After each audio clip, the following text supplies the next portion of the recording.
Bienvenue à l'atelier MNG à Saint-Menou en Ménulphy. Le Ménulphy se trouve dans l'Allier, en Auvergne, en France.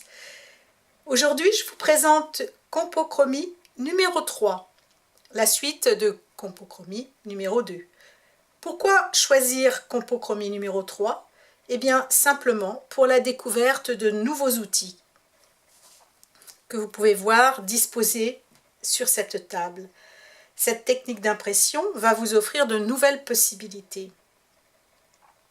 De même que pour Compochromie numéro 1, j'ai déposé sous une feuille de plastique lisse un gabarit dont la taille correspond cette fois au format A3 que je vais utiliser par la suite avec des feuilles de papier à dessin ou des feuilles de papier machine selon. Les outils du jour. Vous reconnaissez sans doute le pinceau de cuisine, les différents spalters que voici, des objets trouvés dans la cuisine, un petit vaporisateur, des objets trouvés dans les fonds de tiroir, un objet assez rigolo pour se masser. Bien sûr, on n'enlève pas, on n'exclut pas les pinceaux qui vont nous rendre de grands services, la brosse à dents, les gommes taillées pour en faire les outils de votre choix, éponge. Ce petit objet, je suis sûre que les enfants vont le reconnaître. Une petite fourchette, une petite bande de plastique, le bas d'un verre en plastique, capuchon de stylo, ce petit pinceau un peu spécial, le petit vaporisateur, je ne me souviens plus si je vous l'ai déjà dit. Voilà. Tous ces outils, vous les mettrez à la portée de votre main pour pratiquer les expériences qui vont suivre. Alors, première chose, vous allez commencer par faire votre palette du jour. Comment fait-on la palette du jour? C'est simple, nous utilisons toujours les 3 couleurs primaires comme précédemment. Cette fois-ci, je vous ai rajouté le blanc et le noir. Moi, ce qui me semble judicieux quand on est vraiment débutant, c'est de faire ces couleurs d'une façon extrêmement intuitive. Comme nous l'avons vu précédemment, on essaye d'enchaîner toutes sortes de mélanges d'une façon rapide pour pas avoir trop à réfléchir. Si vous réfléchissez trop, eh bien, vous allez intellectualiser, vous allez chercher, ça va pas fonctionner. Mais si vous piochez un petit peu partout, vous allez finir par faire des mélanges vraiment intéressants. Alors au début, peut-être que ça peut devenir très cafouilleux, mais si vous avez une palette suffisamment large et vaste, grande, spacieuse, vous allez pouvoir avoir des effets et ce voyage va vous sembler tout à fait gratifiant. On ne sait pas trop où on va au début, c'est ainsi, ça n'a pas d'importance. On fait des mélanges, des mélanges, des mélanges, des mélanges. Et on y prend surtout un grand, grand plaisir. Ne pas oublier que dans la créativité, le plaisir compte énormément. Voilà, dès que vous êtes content de ce que vous avez fait, c'est un bien grand mot d'être content, juste le plaisir des yeux. On ne cherche rien d'autre que le plaisir des yeux, on va un petit peu partout. Je continue, voilà. Ensuite, je pratique ce qu'on appelle la décharge. Vous voyez, mon couteau, je le décharge pour ne pas gaspiller les moindres couleurs. Et ensuite, je le rince abondamment avec de l'eau chaude. Et puis, je vais pouvoir commencer. Alors, quel outil choisir? Eh bien, c'est simple. Au début, il ne faut pas non plus trop réfléchir. Laissez-vous porter. Tiens, aujourd'hui, je vais peut-être commencer par ça. Et puis, de la même façon, je vais appliquer pour faire des effets sur ma feuille plastique.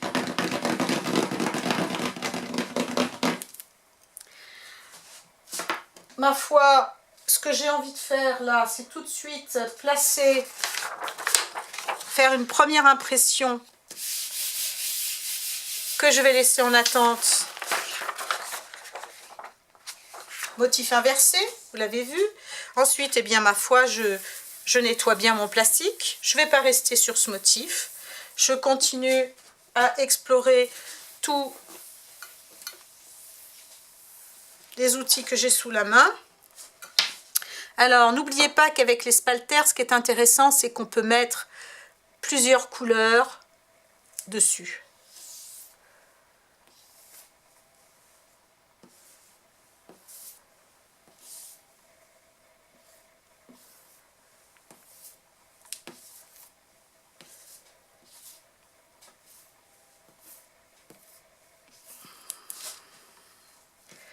Je fais ma répartition en me laissant guider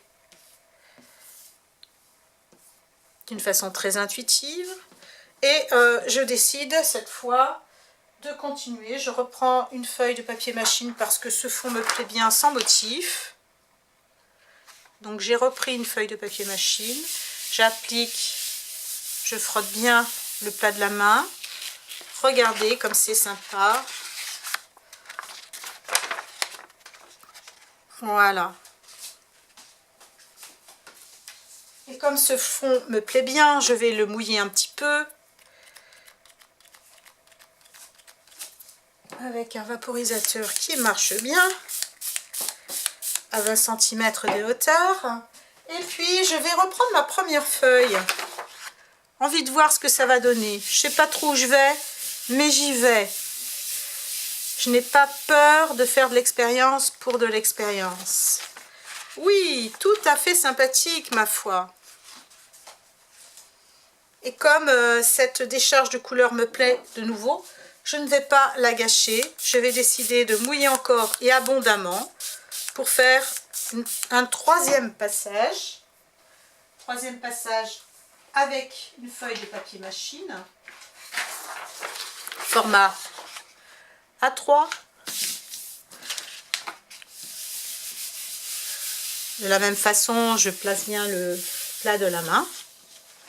Et je vais continuer ainsi à faire des fonds, des expériences avec tous les outils.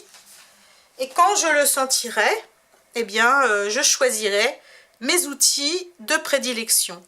Là, je vais me relancer dans quelque chose. Encore un outil.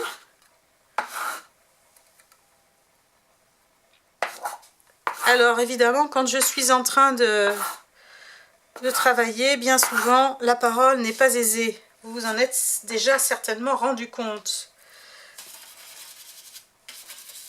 À vous de faire toutes ces expériences. Moi, je le fais un petit peu dans le désordre. J'aime bien travailler comme ça, sans trop savoir où je vais.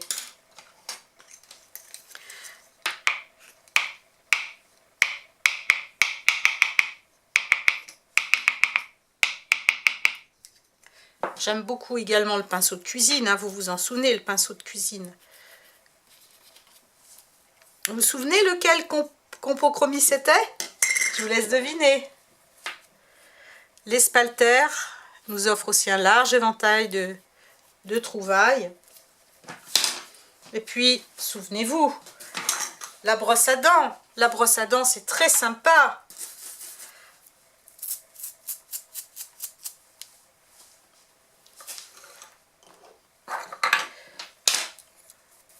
Le pinceau, c'est pas les mêmes effets.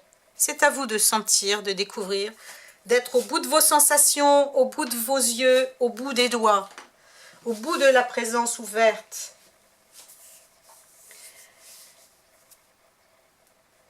Reconnaissez donc les outils qui vous seront privilégiés. Et lorsque vous saurez vraiment ce qui vous convient, vous ferez votre choix.